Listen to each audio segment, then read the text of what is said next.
Hey folks, welcome back to the channel, and as always I do thank you for watching. I appreciate each and every one of you.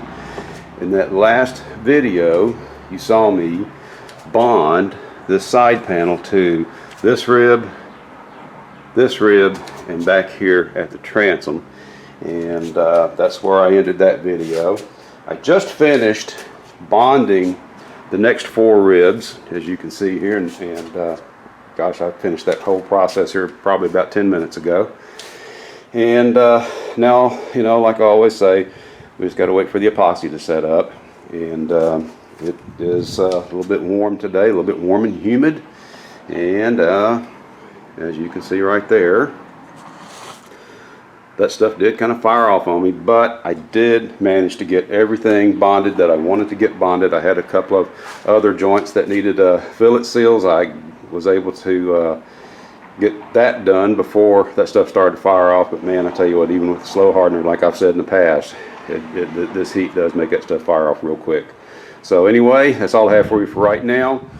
And once I get the clamps off, I will actually, before I even do that, I'm going to have to bond this panel right there to the bulkhead and at the bow. And you saw me do that on the other side.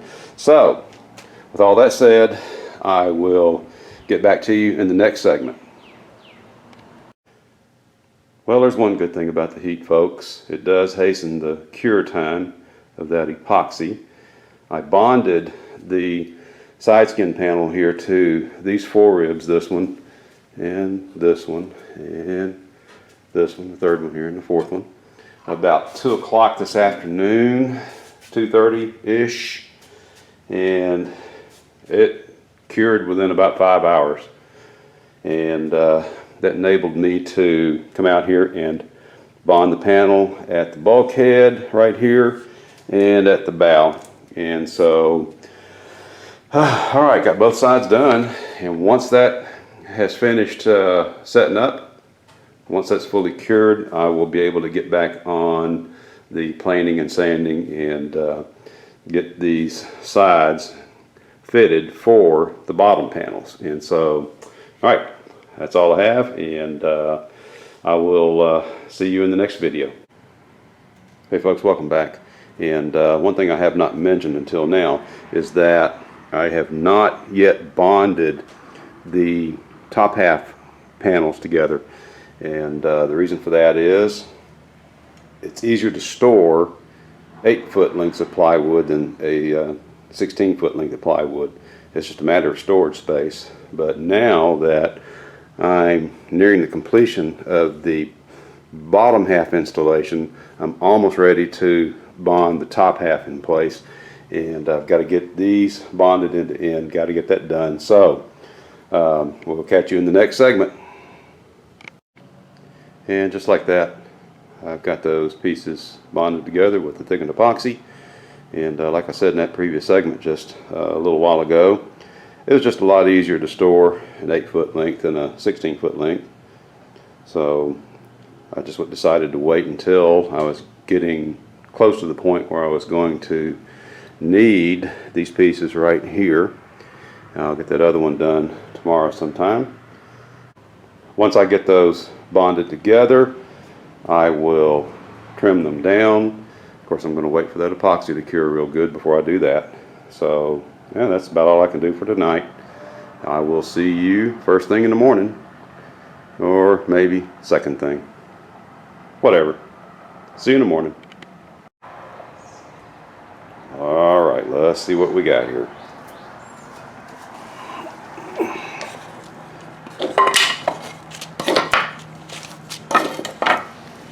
If this looks familiar, yes, I've done this before and recorded it for you. Oh, that actually looks pretty good there.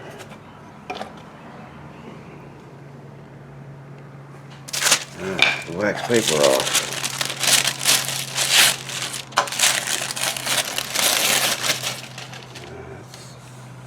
That's a really good looking joint right there. Nice and smooth, nice and flush. Got a little bit of an edge right there from the cured epoxy that could sand out, no problem there. But all right, take that any day. All right, next segment. Hey folks, welcome back. Occasionally, when you're working on a project like this, you run into some things there that were unexpected, and I'll just say, it's the good, bad, and the ugly, and you're going to run into all three at times.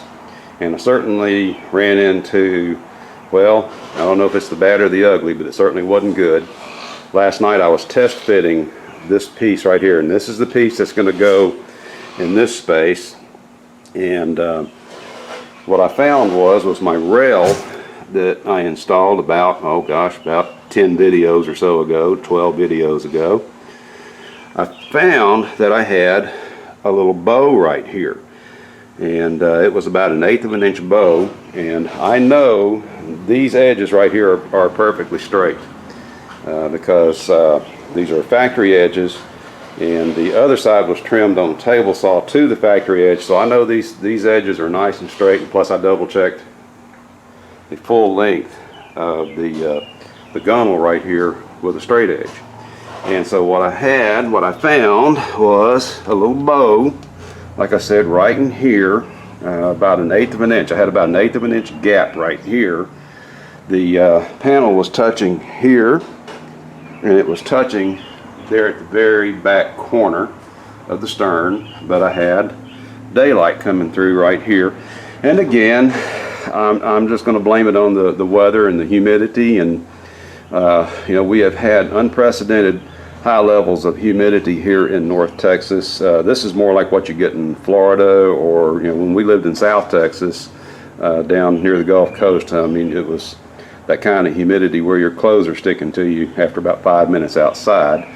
And I'm just going to blame that on this, because when I installed this cap, I did my straight edge checks, and this thing was perfectly flat, but now it's got a little bow in it. So the way I'm going to remedy that, it's a very simple fix. I just came in here with my pull saw, and then let me get the camera on it, and I just cut me a line right straight across it. And boy, I tell you what, I like this pull saw, because you just set up a guide on the other side over there to keep it nice and flat, and it's flexible enough that it'll follow that guide. And I was able to cut a nice straight line across here, and then I cinched it up and made another cut to take out enough material so that I can draw this piece up and then rebond it. And that's what I'm going to do. I'll just draw that up and bond it, and then I'm going to put a little scab in here, right in here on this other side. And this is going to be closed in anyway, so that will never be noticeable. No one's going to know that's there but you and me, and like I said, you ain't telling nobody. And like I said, you're going to run into things from time to time on a project like this, the good, the bad, the ugly. And I'm transparent. If I make a mistake, or if I run into a problem, I'm going to tell you about it. And hopefully, that will help you if you tackle something like this. If you tackle a project and you discover something like this, hopefully this will help you, figure out how to go about fixing it. Like I said, that's an easy fix. I just made this cut across here, and then we'll just draw that back up and rebond it. All right, folks, more to come. Okay, folks, this is what I was talking about right here. Let me see if I can get back without knocking this thing down on top of me. When I laid this panel in place last night, I had about 1/8 of an inch gap right here, and as you can see, I've got that pulled out, and it's fairly straight the rest of the way. There might be a little teeny tiny crown right back there where you see that piece of blue tape. But I'm not going to worry about that. I think we can live with that. But the main thing was I definitely had to pull that gap out, and this little trick here looks like it's going to work. So all I have to do now is just get this panel back up on top and just get in there and bond it back together, and that'll take care of that. And I guess this is the kind of stuff you're going to run into when you're building a wood boat. I don't have it coated with resin yet, so it's probably going to be a little susceptible to heat and humidity. But okay, back to work. See you in the next segment. Alright folks, well this is my fix for that bow that I was telling you about in that previous segment. Earlier I said that I made a cut right across here, and I just drew that up and put this little block right here and these shims to bring that up and close that gap. And then here's that little scab piece that I said I was going to make right here to just to strengthen that joint right there where I made that cut. So all I gotta do now is just get everything bonded in. Like I said, this is going to be closed in when I put these pieces in on the inboard side of these ribs and this rail right here. There will be a little piece that's going to go right in here, and that'll close that in. No one will ever see it. All right folks, time to get to work. Okay folks, I've got that little scab patch in. I've got my block and shims in place right there. I don't know if you can see that. I'm getting kind of some weird light shading going on here because I got the bright sunlight shining in the garage door. But as you can see, I've got that in place. I've got that bow out of it, and while I was doing that, I also bonded just a little reinforcement piece in this corner back here at the stern. And the reason for that is when I get ready to do my fiberglass work, I'm going to round these corners off right here, and just follow the tip of that pencil, and I'm going to put a probably about a quarter, maybe a nickel size radius on that. And what I mean by that is I'm going to either use a quarter or a nickel, just whatever change I happen to have in my pocket at the time, I guess. And but when I go to round that off, as you can see, if you'll follow the tip of that pencil, I could potentially take a lot of that material off. So I just put this piece in just so I'll have some extra material when I get ready to round this off right here. And that way we don't have to worry about sanding it too thin. Alright, that's all I have for now. Okay folks, that's going to do it for this video.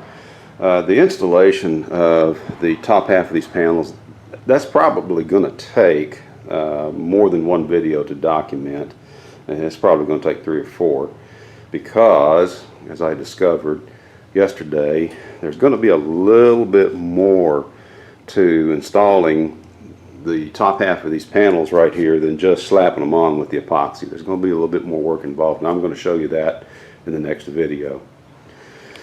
So tonight, the message I wanted to share with you is based on something that Billy Graham once said. Billy Graham once said that the cross of Jesus Christ, it does not suggest a change in our lifestyle, it demands it. It demands a change in the way that we live. And I found that to be very true when I came to Christ. I had to look at myself, and I had to look at myself in the comparison to a holy God. And when I compared myself to a holy, righteous God, I discovered that I fell far short. But that's exactly why God sent His only Son, Jesus Christ, to die for us, because we all fall short. And that was certainly true in my own case. Simply put, folks, I needed a Savior. And everyone needs a Savior. And that is why God sent Jesus Christ to be the Savior of the world.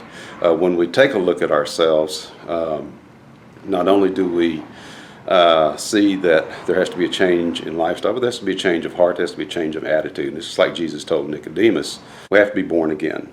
And again, that's why God sent His only Son, Jesus Christ, to die for us. It is because we fall short, but when we embrace the free gift of grace, when we embrace the righteousness of Jesus Christ, that is saving faith. Folks, that's all I have for you tonight. I do thank you for watching, and like I said, I'll take you through the installation of the top half of that panel here. Probably in the next 2 or 3 videos, I did run into an issue. I mentioned that a few moments ago, but we'll cover that in the next video. Thank you for watching, and as always, to God be the glory.